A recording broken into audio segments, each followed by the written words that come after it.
तो भाई साहब आखिरकार वो दिन आ गया है जिसके लिए अब काफ़ी दिनों से बेसब्री से इंतज़ार कर रहे थे और आज हमने यह वीडियो आपके लिए लेकर आए हैं। तो वीडियो शुरू करने से पहले मैं आपको कुछ चीज़ें बता देना चाहता हूँ। Hello guys, welcome back to my channel once again and I hope you absolutely fit and fine. आज के इस वीडियो में मैं आपको बेसिक रेफ्रिजरेशन के बारे में बताने जाऊँगा और वीडियो शुरू करने से पहले मैं आपसे कुछ चीज़ें शेयर करना चाहता हूँ। भाई वीडियो को स्किप करके बिल्कुल भी ना देखें, नहीं तो यह वीडियो आपके किसी काम का नहीं रहेगा। दूसरी बात ये है कि आप अपने पास में एक नोटबुक या कॉपी वगैरह जो भी है आप रख सकते हैं, जिसे आप नोट करके रखेंगे।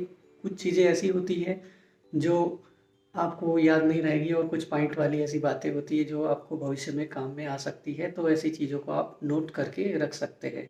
और भाई कुछ आपके मन में कोई नया विचार हो तो वो भी हमारे साथ में साझा कर सकते हैं और कुछ चीज़ें आपको जो नापसंद हो वो भी हमारे साथ कमेंट्स कर सकते हैं। तो शुरू करते हैं भाई आज का यह वीडियो। सबसे पहले हम शुरुआत करते हैं रेफ्रिजरेशन के इतिहास के बारे में, क्योंकि भाई किसी भी चीज़ को सीखने के लिए उसके इतिहास को जान लेना बहुत ज़रूरी होता है और उससे हमें काफ़ी जानकारियाँ मिल जाती है। दोस्तों, नवपाषाण युग में लोगों ने अपने खाद्य सामग्री को सुरक्षित रखने के लिए अनेक प्रकार के प्रयास किए, परंतु उन्हें सफलता प्राप्त नहीं हुई।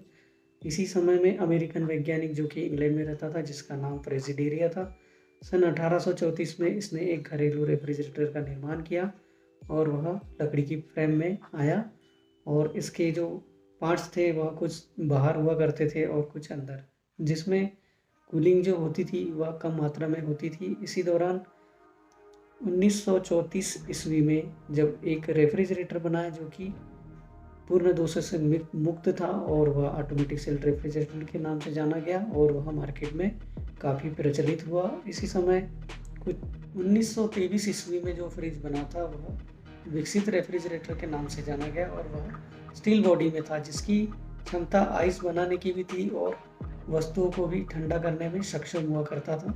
तो इस रेफ्रिजरेटर का भी प्रचलन काफ़ी समय तक चलता रहा और इसी दौरान एयर कंडीशनर का भी मार्केट में प्रचलन हो गया और 1941 में एयर कंडीशनर का भी निर्माण होने लगा था और ये डीजल और पेट्रोल कार में इनका उपयोग किया जाने लगा। अमेरिका के अंदर लगभग उस समय 60% रेफ्रिजरेटर का उपयोग करना शुरू कर दिया गया था। इसी समय भारत में इसके बाद नई नई डिज़ाइन और अलग अलग क्षमता वाले रेफ्रिजरेटर बनना शुरू हो गया और कई प्रकार की कंपनियां मार्केट में आने लगी, जैसे आल्विन, गोदरेज, वोल्टास, केल्विनेटर और ऐसी अनेक कंपनियां मार्केट में अपने अपने रेफ्रिजरेटर नई नई डिज़ाइन में डिज़ाइन करके मार्केट में सेल करना शुरू करने लगे थे। सन 1950 में भारत में भी रेफ्रिजरेटर काफ़ी हद तक मार्केट में बिकने लगे थे और इसके बाद 1980 के आते आते मार्केट में लगभग 60% लोगों ने भारत में भी एसी रेफ्रिजरेटर का उपयोग करना शुरू कर दिया। आज अधिकांश रेफ्रिजरेटर 165 लीटर के मार्केट में प्रचलित है और इनका सबसे अधिक रूप में उपयोग में लाया जाता है। दोस्तों, तो ये था आपका रेफ्रिजरेशन का इतिहास और इसमें हमने बहुत सारी ऐसी डिटेल जानकारियाँ दी है आपको जो आपको याददाश्त में बनी रहेगी, जैसे रेफ्रिजरेटर का निर्माण किसने किया और ऐसी बहुत सी चीज़ें हैं जो इस इतिहास के अंदर में भरी हुई है। तो आप इन्हें ध्यान से समझें, वीडियो को आप देखें और भविष्य में आपको और भी जगह पर इन चीज़ों की ज़रूरत पड़ सकती है। दोस्तों, अब मैं आपको रेफ्रिजरेशन और एयर कंडीशनिंग उपकरणों के बारे में बताने जाऊंगा, उनके नाम। सबसे पहले तो रेफ्रिजरेशन में जो उपकरण होते हैं उनके बारे में बता देता हूँ। उपकरण बोले तो उन मशीनों के नाम जो रेफ्रिजरेशन व्यवसाय में काम में आते हैं। Refrigerator, air conditioner, water cooler, bottle cooler, deep freezer, display case, walking cooler, milk cooler, cold store, milk ice factory, cold storage और मिल्क कूलर, ये सारे उपकरण होते हैं दोस्तों रेफ्रिजरेशन एयर कंडीशनिंग के। इसके बाद मैं आपको रेफ्रिजरेशन और एयर कंडीशनिंग व्यवसाय में प्रयुक्त होने वाले टूल्स के बारे में बताने जाऊंगा। दोस्तों, तो सबसे पहले आपको बहुत सारे ऐसे टूल्स होंगे जिनके नाम पता होंगे पहले से ही, तो मैं फिर भी मुख्य तरह से जो बता देता हूँ। Screwdriver, nose plier, wire cutter, plier, chisel, hammer, grinder, drill machine, spirit level आदि टूल्स होते हैं। इसके अलावा जो मुख्य औजार होते हैं जैसे tube cutter, swaging tool, healing tool, punching tools, pressure gauge, compound gauge, gauge manifold valve, gas charging line, मिनीफोल्ड वाल, एलन की, adjustable spanner, valve key, hexa blade, vice, die, screw gauge, valve gauge, nut die, bearing puller, jet pump और blower. ये सारी चीज़ें दोस्तों servicing के दौरान आपको काम में आएगी, रिपेयरिंग के लिए भी और सर्विसिंग के काम में भी ये सब चीज़ें काम में आती है। तो दोस्तों अब मैं कुछ ऐसे टूल्स के प्रकार बताने जाऊंगा जो अलग अलग हो सकते हैं, जैसे कि हैमर 3 प्रकार के होते हैं। एक वॉल पिन हैमर होता है, पिन हैमर होता है और स्ट्रेट पिन हैमर होता है। तो ये 3 प्रकार के हैमर होते हैं भाई, और तीनों प्रकार के जो हैमर होते हैं उनका अलग अलग उपयोग होता है। अब मैं आपको कैलिपर के बारे में बताना चाहता हूँ। कैलिपर 2 प्रकार के होते हैं, एक इनसाइड कैलिपर होता है और एक आउटसाइड कैलिपर होता है। इनका उपयोग मुख्यतः जो पिस्टन होते हैं उनका गेज नापने के लिए इनका उपयोग किया जाता है।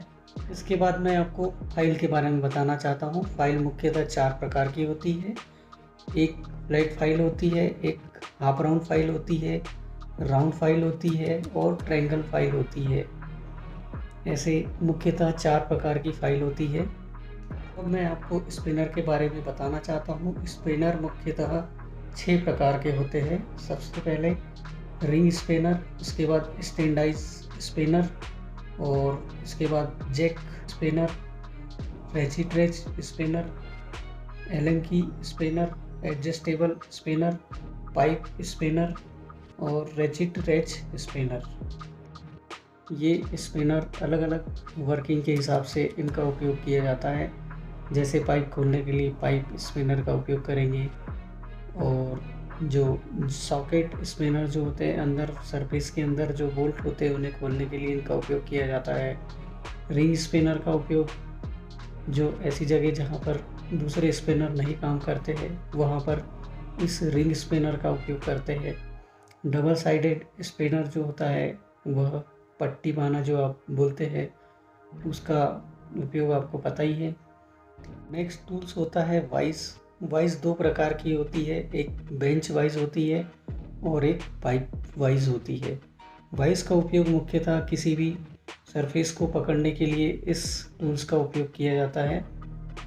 मुख्यतः दोस्तों स्क्रू ड्राइवर 2 प्रकार के होते हैं, जैसे स्टार स्क्रू ड्राइवर प्लस और माइनस के रूप में आते हैं, जो कि अलग अलग तरह के स्क्रू को खोलने के लिए अलग अलग साइज़ के स्क्रू ड्राइवर मार्केट में मिलते हैं। तो अब नेक्स्ट टूल्स हम बात करेंगे रेफ्रिजरेशन के, जो हमें बहुत ही महत्वपूर्ण होते हैं हमारे लिए। तो दोस्तों स्वेजिंग करने के लिए हमें स्वेजिंग टूल्स का उपयोग करना है। स्वेजिंग का मतलब होता है पाइप को चौड़ा करना। उसके बाद नेक्स्ट फ्लेयरिंग टूल्स होता है।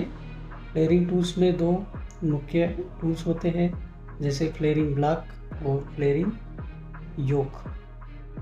तो भाई ये जो टूल्स होता है यह मुख्य पाइप के ऊपर के जिस सिरों होता है उसे फैलाने के लिए यूज़ में लाते हैं। इसके पहले हमें इसके अंदर एक लेयर नट लगाना होता है और उसके बाद इसमें टूल्स को फिट किया जाता है फ्लेयरिंग ब्लॉक को, और उसके बाद ऊपर से योक को हम इस पर चलाते हैं तो यह फ्लेयरिंग करता है। अगला टूल्स होता है ट्यूब कटर। ट्यूब कटर भाई बहुत सारे टाइप के आते हैं मार्केट के अंदर, छोटे बड़े अलग अलग साइज़ के होते हैं। इसका काम होता है पाइप को गोल व्यास में काटना, और इसको अनेक प्रकार के जो कॉपर ट्यूब होती है छोटी बड़ी अलग अलग साइज़ की, उन सारी ट्यूब को एक ही ट्यूब कटर के माध्यम से इसे काट लिया जाता है और यह गोल साइज़ में काटता है। इसके ऊपर पिविंडल लगा होता है जिसे एडजस्ट करना होता है, और इसे जैसे जैसे टाइट करेंगे वैसे वैसे यह कट करना स्टार्ट करता है और यह पाइप के चारों तरफ से घुमाकर पाइप को कटिंग किया जाता है। तो भाई हम अब बात करते हैं रेफ्रिजरेशन के बारे में। तो रेफ्रिजरेशन किस सिद्धांत पे काम करता है? भाई मैं बता दूं, रेफ्रिजरेशन हीट ट्रांसफ़र की प्रोसेस पे काम करता है। मतलब हीट को ट्रांसफ़र करना, मतलब किसी भी वस्तु की हीट को निकालना, उसे रेफ्रिजरेशन कहा जाता है। मतलब किसी भी वस्तु या उपकरण के अंदर की जो ऊष्मा होती है उसे हम निकाल लें तो उसके अंदर क्या बचेगा? कूलिंग। तो इस तरह से इसके अंदर कूलिंग बनाए रखने के लिए हम हीट को ट्रांसफ़र कर देते हैं। रेफ्रिजरेशन क्या है दोस्तों? मैं बता दूं, रेफ्रिजरेशन यह एक प्रक्रिया है जिसके द्वारा किसी भी स्थान या वस्तु की गुप्त ऊष्मा को निकाल दिया जाए तो वहाँ का वातावरण का जो तापमान होता है वह ऑटोमेटिक कम हो जाता है। इसी प्रोसेस को हम रेफ्रिजरेशन कहते हैं। भाई अगला पॉइंट है, रेफ्रिजरेशन का उपयोग कहाँ कहाँ पर किया जाता है। तो मैं बता दूं आपको, रेफ्रिजरेशन का उपयोग घरों में, ऑफिसों में, दुकानों में, दफ्तरों में, ऑडिटोरियम में, कार में, जहाज में, हवाई जहाज में और दवाइयों के निर्माण में, मछलियों या मांस के रखरखाव में और आदि जगहों पर इसका उपयोग किया जाता है। अब हम बात करते हैं रेफ्रिजरेशन की विधियों की। तो रेफ्रिजरेशन की विधियाँ मुख्यतः 9 प्रकार की होती है, जैसे कि ice refrigeration, dry ice refrigeration, liquid gas refrigeration, steam jet refrigeration, vaporization, absorption refrigeration, gas throttling refrigeration और स्टीम जेट रेफ्रिजरेशन। तो ये भाई सारी रेफ्रिजरेशन की अलग अलग प्रकार की विधियाँ थी जो कि आगे हम बताएंगे। जैसे कि ड्राई आइस रेफ्रिजरेशन होता है, जो वस्तु बहुत जल्दी फास्ट तरीके से ख़राब होने के चांसेस होते हैं, ऐसी जगह पे हम ड्राई आइस रेफ्रिजरेशन का उपयोग करते हैं। जैसे कि बर्फ़ के स्थान पर ठोस कार्बन डाइऑक्साइड का उपयोग करते हैं। भाई अब मैं वेपर कंप्रेसर सिस्टम के बारे में बताना चाहता हूँ, इसकी कितनी विधियाँ होती है। मुख्यतः इसकी 8 विधियाँ होती है। सबसे पहले हम शुरू करते हैं एवापरेटर से। तो एवापरेटर के बाद में सक्शन लाइन आती है, उसके बाद कंप्रेसर आता है, फिर उसके बाद डिस्चार्ज लाइन आती है, डिस्चार्ज लाइन के बाद कंडेंसर कॉइल आती है, कंडेंसर कॉइल के बाद में एक्सपेंशन वाल्व आता है, एक्सपेंशन वाल्व के बाद में रिसीवर आता है और उसके बाद आता है लास्ट में भाई। तो हम शुरुआत करते हैं एवापरेटर से फिर से, क्योंकि एवापरेटर रेफ्रिजरेशन सिस्टम का वह भाग होता है जहाँ पर सबसे कम दबाव का क्षेत्र होता है और यहीं पर जो गैस जो लिक्विड से वेपर बन जाती है और वह कूलिंग तैयार करती है और वस्तुओं को ठंडा करना स्टार्ट करती है, बर्फ़ का जमना स्टार्ट करती है। तो इस तरह से यहाँ पर वर्किंग होता है। नेक्स्ट हम सक्शन लाइन की बात करते हैं दोस्तों। सक्शन लाइन रेफ्रिजरेशन सिस्टम का वह भाग होता है जो कंप्रेसर और एवापरेटर के बीच में जो लाइन होती है उसे हम सक्शन लाइन कहते हैं। इसके बाद नेक्स्ट होता है डिस्चार्ज लाइन। इसके बाद होता है दोस्तों कंप्रेसर। कंप्रेसर का काम ये होता है गैस को सक्शन करना और उसे हाई जनरेट करके डिस्चार्ज प्रेशर के साथ में आगे की ओर भेज देना। तो यह कंप्रेशन सिस्टम कहलाता है। वैसे तो यह कंप्रेसर एक मशीन कहलाती है दोस्तों, जो एसी और डीसी बेल्ट ड्राइव अलग अलग प्रकार की होती है। नेक्स्ट इसमें अगला होता है डिस्चार्ज लाइन। तो डिस्चार्ज लाइन का काम यह होता है कंडेंसर से जो कंप्रेसर से जो हाई प्रेशर की वेपर होती है वह कंडेंसर तक पहुंचती है और उसके बीच में जो लाइन होती है भाई वह डिस्चार्ज लाइन कहलाती है, उसे डिस्चार्ज लाइन कहते हैं। नेक्स्ट बारी आती है कंडेंसर कॉइल की। तो कंडेंसर भाई रेफ्रिजरेशन सिस्टम का वह भाग होता है जहां हाई प्रेशर होता है और गैस में दबाव में परिवर्तन करता है। यह हाई प्रेशर की वेपर को वेपोराइज करके नेक्स्ट रिसीवर या फिर एक्सपेंशन तक पहुंचाने का काम करता है। यह कंडेंसर मुख्यतः 3 प्रकार के होते हैं, air cooled, water cooled, evaporative type condenser. तो इसे हम आगे पढ़ेंगे।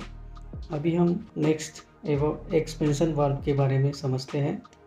एक्सपेंशन वाल्व इवापरेटर और रिसीवर के बीच में इसका उपयोग किया जाता है और यह गैस को कंट्रोल करने के काम में लाते हैं। तो इसका काम यही होता है, गैस को कंट्रोल किस तरह से किया जाए।